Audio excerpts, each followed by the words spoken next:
Ayo ikut menjadi bagian dari perubahan besar bangsa ini bersama Sahabat Pekerja Indonesia.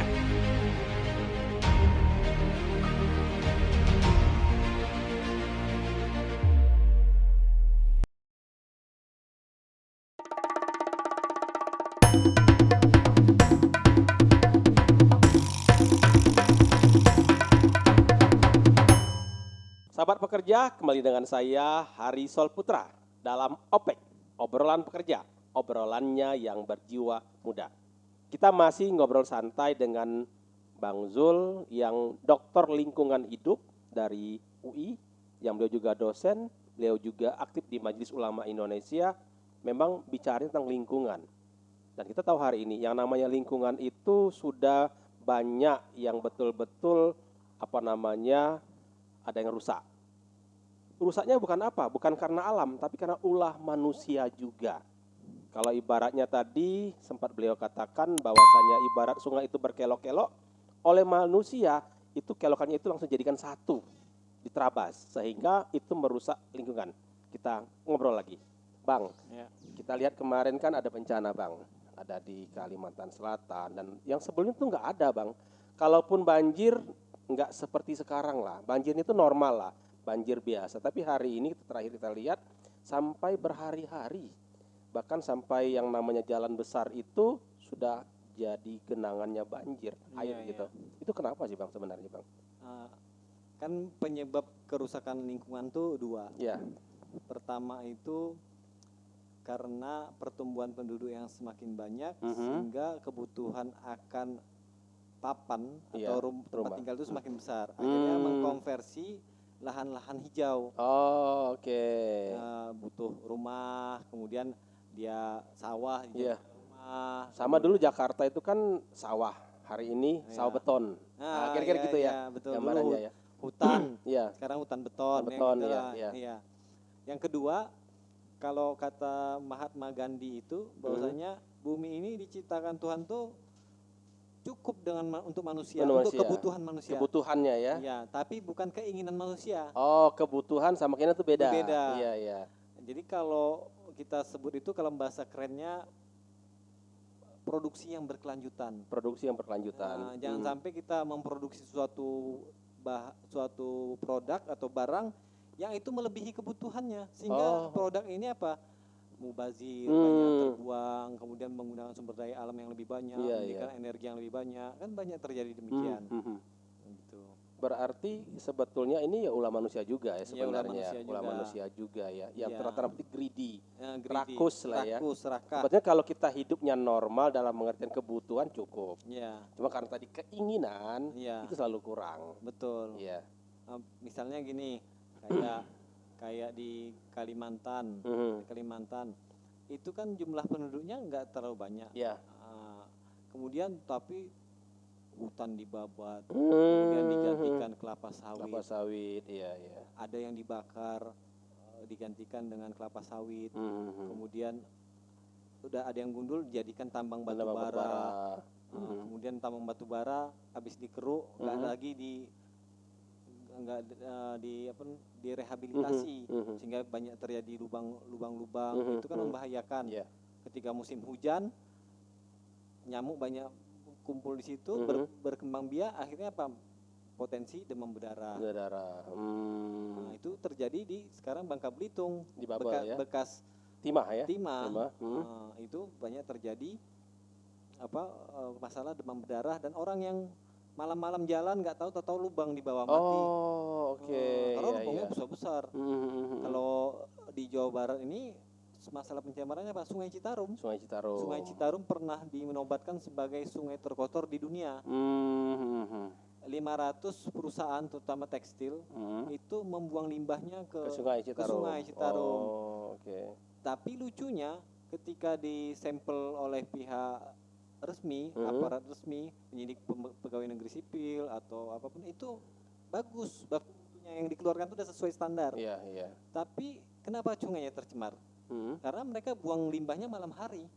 Oh, oke. Jadi antara sampel yang diambil sama kenyataannya itu berbeda. Berbeda. Hasilnya pasti beda lah. Iya. Iya, Karena iya, kan yang iya. diukur adalah air yang keluar daripada pengolahan air limbah tadi, IPAL, instalasi pengolahan air limbah, itu yang diukur itu. Tapi kenapa sungainya menjadi tercemar?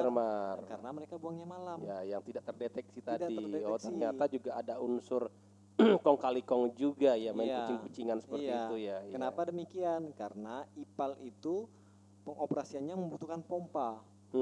Pompa ini lumayan listriknya berapa puluh juta sebulan. Itu yang mereka mau hemat, itu pekerja-pekerja bawahnya.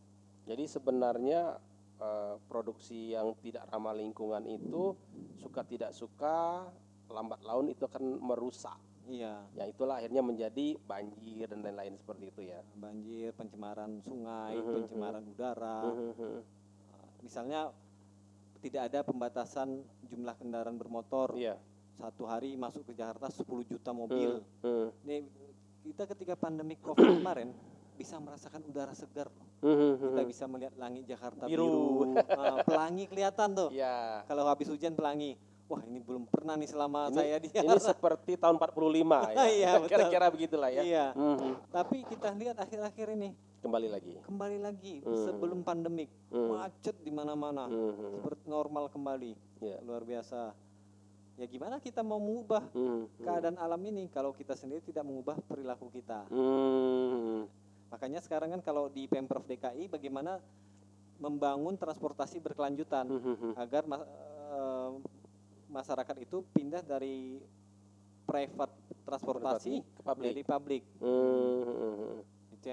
Itu yang sekarang makanya Pak Anies Pak Gubernur dapat penghargaan karena dia berupaya membangun infrastruktur tadi. Apalagi nanti kalau udah ada kendaraan berlistrik itu akan lebih baik lagi. Artinya kalau misalnya ada 10 orang yang memakai kendaraan pribadi dikonvert. Ayo ikut menjadi bagian dari perubahan besar bangsa ini bersama Sahabat Pekerja Indonesia.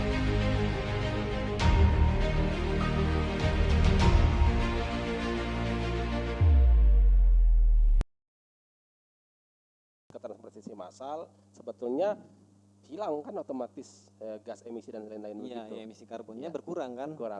Ada namanya jejak ekologis kalau kita. Setiap aktivitas kita pasti mengeluarkan dampak terhadap lingkungan. Tapi kalau kita nggak beraktivitas kan nggak mungkin juga. Jadi kalau dalam istilah lingkungan itu kita tidak mungkin tidak mungkin melestarikan lingkungan secara pure. Tapi yang kita lestarikan adalah fungsi lingkungan. Kita bangun aja jalan di tanah, berapa banyak bakteri yang kita matikan itu kan, tumbuhan macam-macam. Tapi bukan itu, tapi agar fungsinya ini masih bisa juga untuk mendukung aktivitas manusia. Namanya daya dukung lingkungan, carrying capacity. Bang, kalau bicara fungsi lingkungan ini kan Bang Zul sebagai Direktur Lembaga Pemuliaan Lingkungan Hidup dan Sumber Daya Alam Majelis Ulama Indonesia DKI Jakarta. Sebetulnya apa sih tugas itu, Bang? Kan kalau Majelis Ulama Indonesia ini memang tugas utamanya itu dua. Pertama, melindungi umat dari akidah, dari sepilis lah seperti itu ya, lain-lainnya seperti itu ya. Kemudian kedua menjadi mitra pemerintah. Oke. Artinya dia melindungi umat tapi dia minta pemerintah. Artinya dia ketika pun memberikan masukan, itu memberikan masukan dengan cara yang ahsan, cara yang terbaik lah kan. Misalnya sekarang nih di DKI Jakarta ada masalah banjir kemarin kan. Targetnya Pak Anies itu ketika membuat RPJMD, Rencana Pembangunan Jangka Menengah Daerah 2018 dan 2022 itu banjir bisa surut dalam 6 jam. Targetnya itu membangun sumur resapan 1,8 juta titik di DKI. Tapi baru terrealisir 15.000. Oke, dari 1,8 juta itu. Nah, sekarang ini kita MUI DKI akan bermitra dengan pemerintah DKI membangun sumur resapan di berbagai daerah di DKI Jakarta untuk mengurangi volume air genangan. Oke. Artinya sebetulnya MUI itu sebagai mitra pemerintah dalam banyak hal ya. Tidak hanya bicara lingkungan tapi juga bicara hal lain juga. Karena kan itu juga menyangkut umat, balik lagi ke umat gitu. Karena MUI ada juga LPPOM berarti halal, dia melindungi masyarakat dari makanan, minuman. Kalau Bang Zul spesialisnya di lingkungan. Di lingkungan. Kalau case lingkungan yang pernah ditangani itu apa aja, Bang?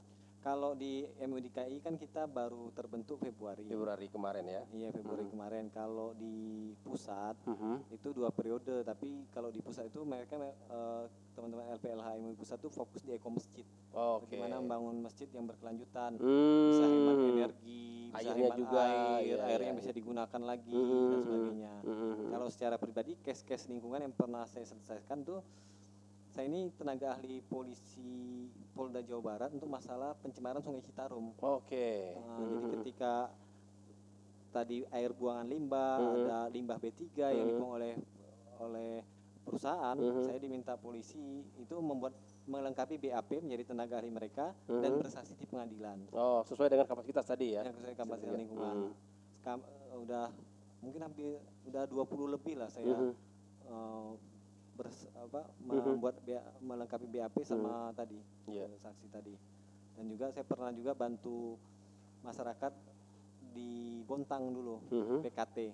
Ketika itu Pupuk Kaltim itu mau ada investasi dari Jordania untuk membangun pabrik pupuk, 7 pabrik pupuk lagi.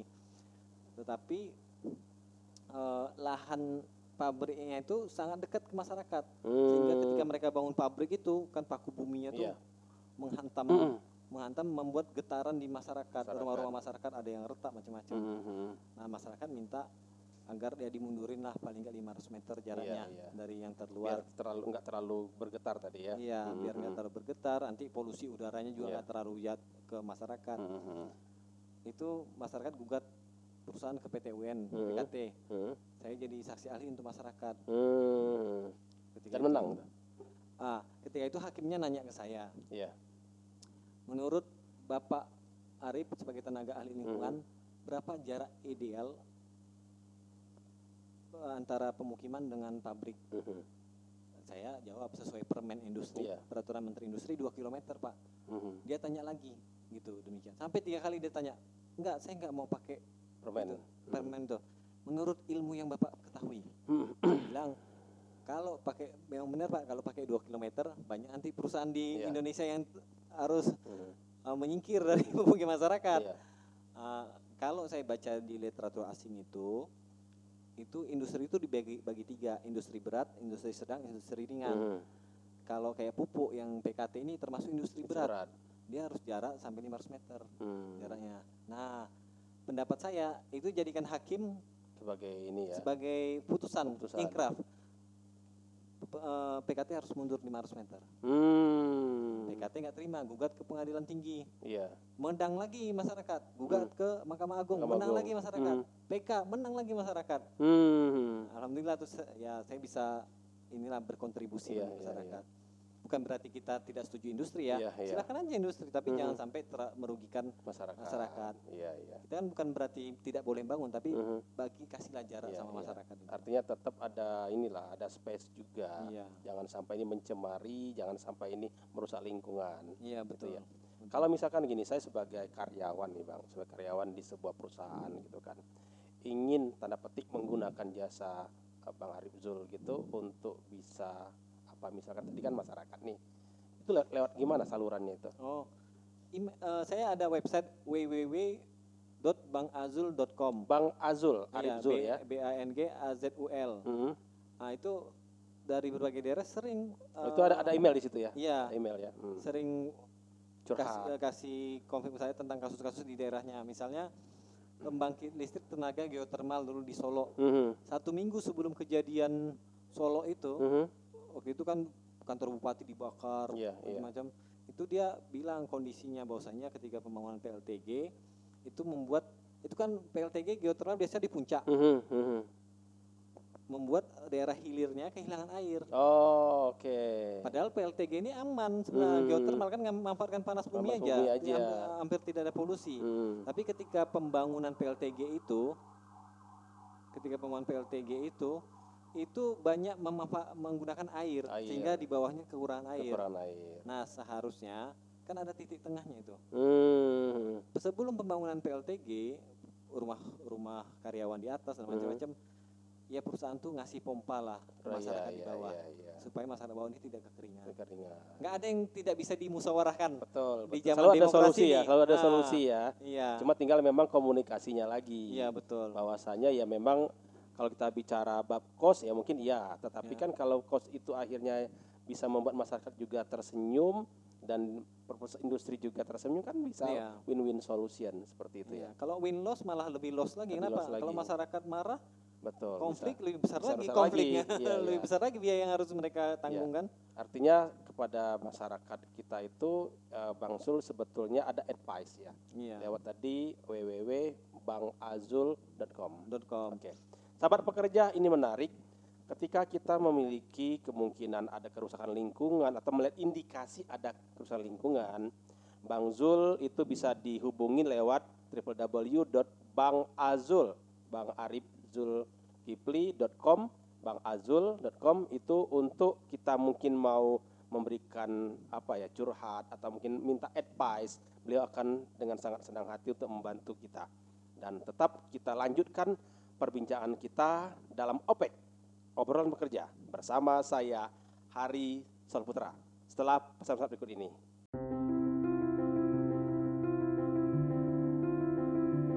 Berawal dari sebuah keprihatinan demi sebuah harapan untuk sekedar hidup layak dari para pekerja, kami belajar untuk memberdayakan diri kami sendiri. Kami bahkan belajar untuk mengadvokasi sahabat pekerja secara mandiri. Kami telah memulai kolaborasi proyek teknologi informasi, lokakarya sahabat pekerja, dan expert sharing dengan menghadirkan pekerja profesional di bidangnya. Ayo ikut menjadi bagian dari perubahan besar bangsa ini bersama sahabat pekerja Indonesia.